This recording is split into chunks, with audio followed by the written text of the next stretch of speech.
प्यारे बच्चों, Rajput coaching centre में आपका स्वागत है। तो देखिए, पढ़ेंगे क्लास 9th 10th के बच्चे तैयार हो जाइए। मैथ्स पढ़ेंगे। एक्सरसाइज आपकी 12.3 चल रही थी। पेज 95 आपका स्टार्ट हो गया है।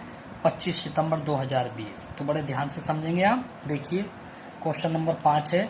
4 सेमी वाले एक वर्ग के कोने से 1 सेमी त्रिज्या वाले वृत्त का चतुर्थांश काटा गया है तथा बीच में 2 सेमी व्यास का एक वृत्त भी काटा है, जैसा कि आकृति में दिखाया गया है। वर्ग के शेष भाग का क्षेत्रफल ज्ञात कीजिए। तो बहुत सिंपल क्वेश्चन है ये, बड़े आराम सा है। तो देखिए, इसमें हमने क्या किया है।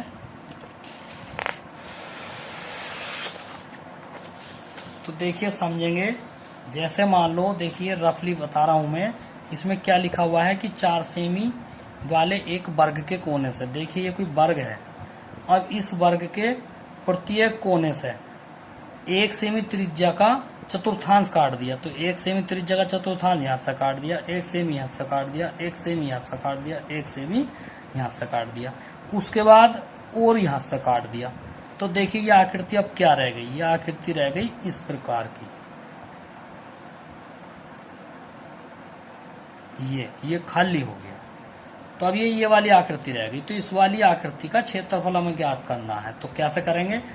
पूरे वर्ग के क्षेत्रफल में से पूरे वर्ग का क्षेत्रफल जितना भी होगा, एक कोना एक कोना एक कोना एक कोना, तो ये 4 कोने हो गए। ठीक है। तो चारों कोनों के क्षेत्रफल और बीच वाले वृत्त का क्षेत्रफल घटा दो। पूरे वर्ग के क्षेत्रफल में से चारों कोनों के क्षेत्रफल और बीच वाले वृत्त का क्षेत्रफल घटा दो, तो शेष जो बच गया वर्ग, इसका क्षेत्रफल निकलकर आ जाएगा। तो देखिए, एक चीज और समझे भाई। एक हिस्सा तो ये काटा, एक हिस्सा ये काटा, एक हिस्सा ये काटा, एक हिस्सा ये काटा। अगर इन चारों टुकड़ों को मिला दें तो पूरा एक वृत्त बनता, और एक वृत्त ये रिया, तो 2 वृत्त हो गए। तो 2 वृत्तों का क्षेत्रफल इसमें से घटा देंगे। 2 वृत्तों का क्षेत्रफल यानी वर्ग के क्षेत्रफल में से 2 वृत्त के क्षेत्रफल घटा दोगे तो शेष वर्ग का क्षेत्रफल निकल के आ जाएगा। तो आइए हल करते हैं सवाल को। देखिए, ये है।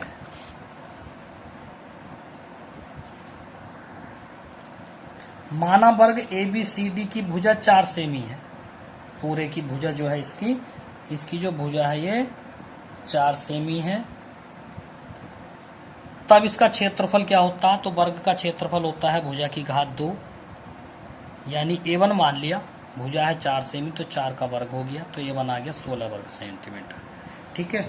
वर्ग का जो क्षेत्रफल आ गया वो 16 वर्ग सेंटीमीटर आ गया। अब वृत्तों के चतुर्थांश की त्रिज्या जो दे रखी है वो सेरी कितनी दे रखी है, 1 सेंटीमीटर दे रखी है। और चतुर्थांश कितने हैं, 4। तो चारों चतुर्थांशों का क्षेत्रफल, तो पूरे वृत्त के क्षेत्रफल का 1/4 भाग काटा है। और कितनी बार काटा है, 4 बार काटा है।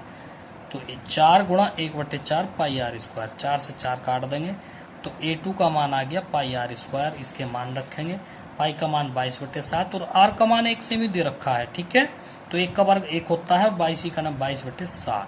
ये हैं जो कोने काटे गए हैं। जो कोने काटे गए हैं उनका क्षेत्रफल आ गया ये। उसके बाद बीच में भी एक वृत्त है। बीच में भी एक वृत्त दे रखा है, तो उसका क्षेत्रफल भी निकाल लेंगे। देखिए, तो बीच वाले वृत्त का व्यास कितना है, 2 सेमी। तो बीच वाले वृत्त की त्रिज्या कितनी हो जाएगी, 1 सेमी। तो देखिए, तब बीच वाले वृत्त का क्षेत्रफल कितना हो गया, पाई आर स्क्वायर। A3 मान लिया इसको। पाई का मान 22/7, 1 का मान आर का मान 1 है। 1 का वर्ग करेंगे 1 ही आएगा, 22 का नाम 22/7। 22/7 वर्ग सेमी। सेमी आवेगा दोनों का, क्योंकि वो भी तो पूरा एक वृत्त बन गया और ये भी पूरा एक वृत्त है। तो 22/7 सेमी। अतः वर्ग से कटे गए वृत्तों का क्षेत्रफल, वर्ग से कितने वृत्त काटे गए, 2 काटे गए, तो दोनों को जोड़ दो। तो क्षेत्रफल A2 + A3 यानी 22/7 तो कोनों का क्षेत्रफल आया था, और बीच में से जो वृत्त काटा गया है 22/7 उसका आ गया है। तो ये दोनों हो गया 44/7 वर्ग सेंटीमीटर। इतना क्षेत्रफल वर्ग से कट गया। तब शेष वर्ग का क्षेत्रफल क्या होगा।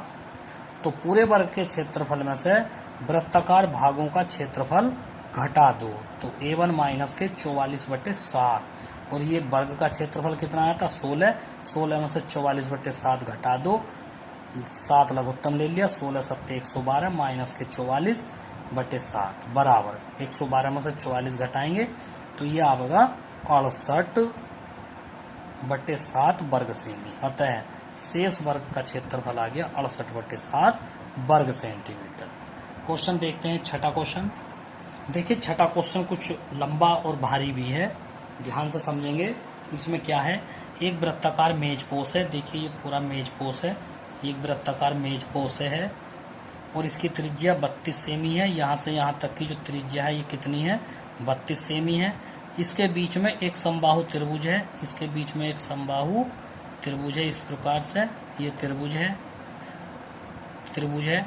अब इस त्रिभुज को छोड़ते हुए जो डिजाइन बना हुआ है, इसके यहाँ डिजाइन बने हुए हैं, ठीक है ये, तो इन डिजाइनों का क्षेत्रफल ज्ञात करना। तो बड़ी सीधी सी बात है, पूरे वृत्त के क्षेत्रफल में से समबाहु त्रिभुज का क्षेत्रफल घटा दो तो ये डिजाइनों के क्षेत्रफल बच जाएंगे। तो हमारी जो सवाल की जो थ्योरी होगी वो ये होगी कि वृत्त के क्षेत्रफल में से समबाहु त्रिभुज का क्षेत्रफल घटा दो। ठीक, अब क्वेश्चन ये उठता है कि समबाहु त्रिभुज का क्षेत्रफल हम निकाल लेंगे कैसे, क्योंकि समबाहु त्रिभुज की जो है हमें भुजा नहीं दे रखी, केवल वृत्त की त्रिज्या दे रखी। तो हम क्या करेंगे, इन त्रिज्याओं को ऐसे कोनों पे मिला दिया, तो ये भी 32 है, ये भी 32 है, ठीक है, और यहाँ से इस पर हमने लंब गिरा दिया ऐसे। तो देखिए ये जब ये 32 है तो हमें इस वाली भुजा का मान ज्ञात करना है BC का। तो कैसे ज्ञात करेंगे, तो आइए अब हम हल करते हैं, थोड़ा त्रिभुज का नियम लगेगा। देखिए जब ये समबाहु त्रिभुज है, समबाहु त्रिभुज का मतलब सारी भुजाएं समान है, तो समबाहु त्रिभुज में प्रत्येक कोण 60 अंश का होता है, क्योंकि तीनों कोण 180 अंश के होते हैं। जब तीन भुजाएं समान हैं तो तीनों कोण भी समान होंगे, यानी कि 60 60 60, तो ये वाला कोण भी 60, ये पूरा कोण 60, ये पूरा कोण 60, यानी कोण A बराबर कोण B बराबर कोण C बराबर क्या है 60 अंश होगा। ठीक है, अब क्या करेंगे, A को ABC से मिला दिया, अब इस O को, ये जो O है इसे ABC से मिला दिया चारों तरफ, तो क्या हो गया OA OB OC वृत्त की त्रिज्याएं हैं, OA OB OC OB और OA सब ये वृत्त की त्रिज्याएं हैं और ये है कितनी 32 सेंटीमीटर। अतः कोण OBM यानी कोण OBM, ये जो कोण है ये वाला पूरा तो है 60 यहाँ से यहाँ तक, ठीक, तो ये कितना होगा, ये होगा 30 अंश। ठीक है, तो ये होगा 60/2 यानी कि 30 अंश। केंद्र O से BC पर लंब OM डालना, अब केंद्र O से BC पर लंब डालना OM, यहाँ से यहाँ तक का, ठीक है, OM डाल दिया। तब त्रिकोणमिति वाले नियम से क्या करेंगे, त्रिभुज OBM में कोस OBM आधार बटे कर्ण या कोस 30, OBM का जो मान है वो कितना है कोस 30 BM बटे OB। अब क्या करेंगे, कोस 30 का मान √3/2, BM को क्या लिख सकते हैं, ये BC का आधा है, ऊपर देखिए यहाँ से यहाँ तक की भुजा को हम क्या लिख सकते हैं, BC की आधी लिख सकते हैं। ठीक है, नीचे आ जाइए, तो 1/2 BC का ही तो मान हमें चाहिए और OB का मान 32 दे रखा है, तो यहाँ से आगे चलेंगे √3/2 1/2 BC और OB का मान रख दिया 32। कैंची गुणा करेंगे तो 2 की गुणा तो 1/2 BC से हो जाएगी और √3 की गुणा 32 से हो जाएगी, तो ये हो गया 2 से 2 कट गया, तो BC का मान आ गया 32√3 सेंटीमीटर।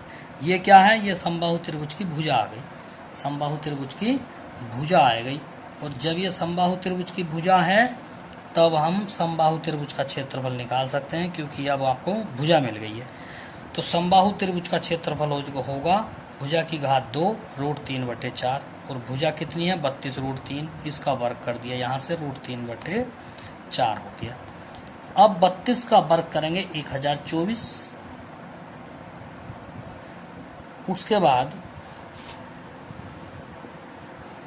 इसका वर्ग करेंगे √3 का 3 हो गया और बाद में ये √3 आ गया। ठीक है, इससे इसको काटा 256 की गुणा 3 से करेंगे 768√3 वर्ग सेंटीमीटर।